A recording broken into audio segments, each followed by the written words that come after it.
Good morning, y'all. Happy Monday. We managed to get out the house earlier than anticipated, but yeah, it's Monday morning and I'm taking Miss Maya over here to work this morning, and yeah, I'm sorry, I'm so tired. We're taking her to school. Also, I came all the way to Staples. Y'all see that? And but they do have the lollipops. Oh. I was trying to what? And Mommy didn't want to give me a lollipop. I was trying to print out my Christmas card, but apparently since COVID, you gotta do everything online. So I'm gonna go do it at home, and hopefully I can get them by what, Tuesday? She said, yeah, I'll get them tomorrow, I guess, or maybe Wednesday. So yeah, now I'm about to go to Publix and get some more fried chicken because I'm not cooking again. I just don't feel like it. I think tomorrow just it'll be like taco. Fried chicken. We're gonna be sick of fried chicken. We're not, because tomorrow the last day. Today the last day. Today's I'm gonna the make last day. Blah blah blah. Today's Thursday. Blah blah blah. Today's the blah blah. Yeah, I have like the funniest child ever. He's so hilarious. So yeah, I'm not gonna cook today. I'm gonna cook tomorrow. It's like Taco Tuesday tomorrow, so we can have like taco. I said I'm gonna make fajitas. I got some steak for my husband, so he can have some steak. I'm gonna make steak and chicken fajitas. But I'm pretty much gonna have the same thing we had yesterday, and that's, well, Elijah, picky eater, is not gonna eat that. But I got some chicken. This is from yesterday, and then this is Elijah's. This is how we doing things today. So yeah, that's the game plan for dinner. And then I'm gonna make some broccoli. We got a little bit left. I'm gonna give this to Elijah for tonight, and then I'm gonna have broccoli with my Mediterranean salad that I made. I'm addicted to this salad. I don't know why. It's just so darn good. I can eat this every day. Like, it's not heavy, and it's really good on my stomach. Here's my baby. He's always under me. I love Elijah. I love Maya too. This is the love child. I call him the love child because his birthday is 2 days after Thanksgiving. That's why I call him the love child, because he's a Valentine's belated birthday. His birthday is what? February 16th. February 16th. And we're a month apart. Yay. He's born on February and I'm January. Also, my friend has February 5th. Yep, one of his best friend. Skylar. Yeah, we haven't seen Skylar in a while. I have to reach out to his mom. You mean you have to call his mom? Yeah, because I miss Skylar. I miss Skylar. That's Elijah's friend. They've been friends since they were I was 3 in years old. kindergarten. What I was saying was, the whole situation, like with the Housewives of Potomac, is, I'm gonna break it down. One, okay, the finale. All right, this is my opinion. I feel like Robin and Juan should never have gotten divorced, because technically there you go, they still live together. They had 2 children together, and after watching that episode, basically they both emotionally exit. Well, she emotionally exit out of the marriage. Turn it down, please. So, and he, you know, he was a big time. Turned it up last night. He was a big time ball player, and she wasn't. Men, you know, act a certain way. Look, I'm no expert on men, but men, they don't know how to communicate their emotions.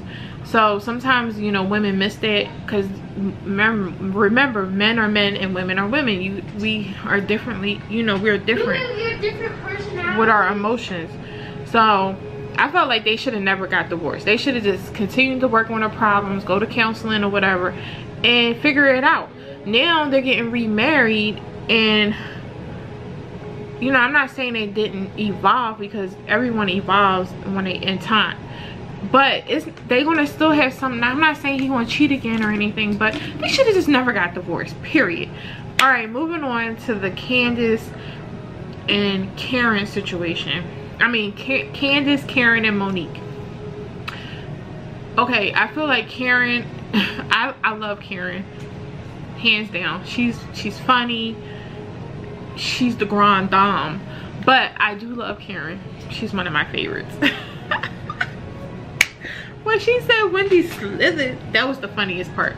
But anyway, Karen, I feel like when you have friends, you should not have to choose.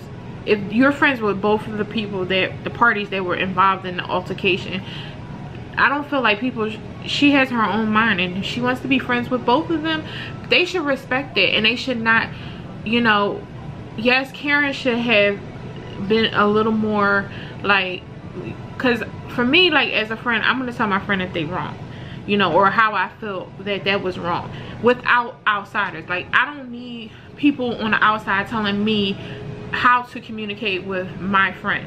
So I feel like, especially if I know my friend is wrong, right is right and wrong is wrong, period.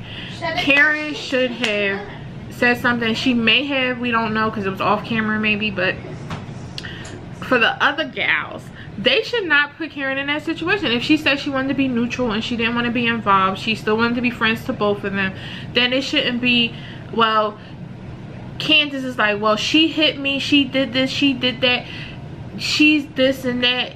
You, okay, Karen says yes, she knows what she did, but she still wants to be her friend. So Candace should respect that and just know, like, okay, well, it's certain things that I don't feel comfortable telling Karen, because I feel like Karen is friends with my enemy. So leave it at that. Don't try to make Karen feel bad because she still want to be friends. Karen has to figure out when that Monique betrays her, eventually she will, because Monique, when they cross that line, when they get in that situation where Karen feels like Monique has betrayed her or did something to hurt her, Karen, I'm sure, because she's a very mature woman, she'll express that to her, like, look, I didn't like that, you know, let's move forward. Because that's Karen's whole mentality, like, we're women, we shouldn't be going through this, we should move forward, we should try to empower one another, you know, I'm too old to be fighting and doing all this catty crap. And it's true. Monique, on the other hand, she was not remorseful for that situation. She was not remorseful, and she's evil. I mean, she was laughing. She's like, well, she got dragged, oh well, I did it, so let's move on. And you know, unfortunately, it was no justice served in that situation, because the court threw it out, because they were like, basically like, well, you signed up for reality TV, and I guess it's some type of loophole in their contract where, you know. But Candace is like crying, but you threw a knife at last season at Ashley over some nonsense, so you can't play the victim. Like, you have a violent personality and you don't know how to control your emotions through your words, and you were violent and you threw a knife. So that's this, it's like kind of being a hypocrite. And the green-eyed bandits, Giselle and Robin kind of, this season, she kind of came out of Giselle's armpit, because that's, you know, it's like whatever Giselle says, it flopped. So, but I like Robin, I like her style. Robin is more, not personality wise, Robin, her aesthetic is more like mine.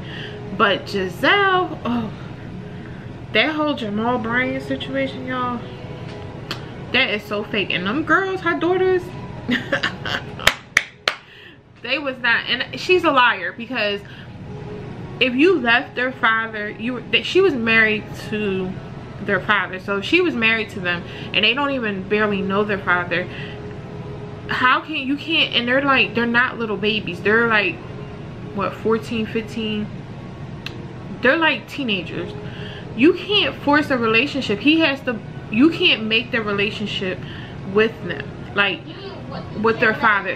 The father has to initiate that relationship. If he wants to be genuine and be in their life, he's going to do it off camera, and you're not going to put on a facade and a show for the camera. And that's how I feel like Giselle is all about the show. And she's tacky though. She need to fire that friend, get a new hairstylist, because Karen came up. Remember her wig shift? Karen got herself together, and Giselle needs to get on the bandwagon. She needs to fix those wigs. And I don't understand why Giselle wear wigs. I understand she probably want to protect her hair, but she got beautiful hair. She don't need all of that. She just needs to embrace her natural hair, which is beautiful, and she's a nice looking, beautiful woman. All of them are actually beautiful, but Candace, that nose, she should have never messed with her nose. But I just feel like, and Giselle is a pot stirrer. She like to stir the pot with things. You know, she come off like, oh, I'm your friend, but she's actually not your friend. She's fake.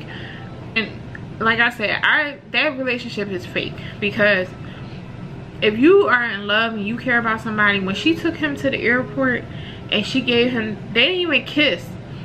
Most people that are romantic with each other or intimate with one another, they kiss. And it don't have to be like all sloppy and stuff, but they usually give a kiss on the cheek or the mouth. You know, it's not always tongue, but they didn't even, you know, they embraced each other like homies. Like, you my homie, all right, have a safe flight, see you next time, see you when I see you. I mean, like, yo, Ashley and Michael's situation is the strangest. I'm sure it's not uncommon, because I'm sure it's plenty of couples and married couples out there that swingers and doing all that freaky stuff. But when they started together, they started off in an open, I guess it's called, I don't know what it's called, polygamy, open marriage, where they brought someone into their marriage, which, and it's like Ashley started it, I guess, because I think he's like 20 years older than she is. So she started something, and now that she has a child, she was like, you know, I'm changed. I don't want to do that stuff anymore. And you know, yeah, when you marry someone young, yeah, young women are a lot of fun. But you know, women actually eventually, if they have any morals and values and standards, they believe in something, they're not going to continue on that lifestyle. They want to change, because they want to show their children something better. I'm not saying all, but most women that have some decency and some integrity, they're not going to just keep doing that. So Michael, he's a weirdo, and I think he has a drug problem, and I know he's an alcoholic, because most of the time people that drink a lot, especially Caucasians, they turn beet red. That's how you know they drink a lot, because their faces are always red. And he looks like he's on coke. I mean, he already got them big blue eyes, so his pupils are always dilated, like they're huge all the time. That whole situation at the end of the finale, I felt like she's been in that situation again with him, where he's been, what is it called, irate, like out of control, where she has to kind of like come in and calm him down, like basically slap him and tell him, come on, you're embarrassing me. And he knows it, but he doesn't care, because he's a rich old man. He got money, so he don't care. He's like, what do I gotta lose? I'm a jerk, basically. So she has to deal with that. Now let's get to Wendy. I got 4 degrees. That's she's insecure, and you know, I don't know much about the African culture, but I know that they're like very big on like names and stuff like that. But she needs to figure out who she is, and sometimes you gotta like not listen to what your parent or your mother wants. You gotta figure out you, because you gotta walk that path. And I feel like when she threw in Karen's face the whole season, I got 4 degrees, I got 4 degrees, it was her insecurity, because Karen is confident without her degree. You don't have to have a degree to be somebody. You gotta have sense. And Karen said it, I have common sense, and I'm blessed with that. And that's my commentary for today. I hope you guys enjoy, and I'll see you on the next vlog.